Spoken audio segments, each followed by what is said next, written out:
लक्ष द्या विद्यार्थी मित्रांनो, प्रश्न आहे एका गावाची लोकसंख्या 40,000 आहे. पहिल्या वर्षी व दुसऱ्या वर्षी 20%, तिसऱ्या वर्षी 25% ने वाढली तर 3 वर्षानंतर गावाची लोकसंख्या किती?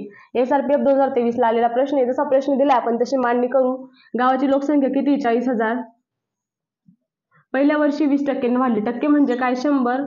100ला 20 वाढली ते झाले 120 गुणिले दुसऱ्या वर्षी पण 20% ने वाढली 120 छेदिले 100 आणि तिसऱ्या वर्षी 25% ने वाढली 125 छेदिले 100.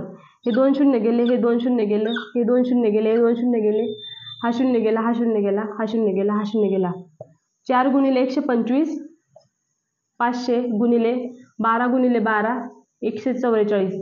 यांचा दोघींचा गुणाकार आला 72,000. तर 3 वर्षानंतर गावाची लोकसंख्या 72,000 होईल. धन्यवाद.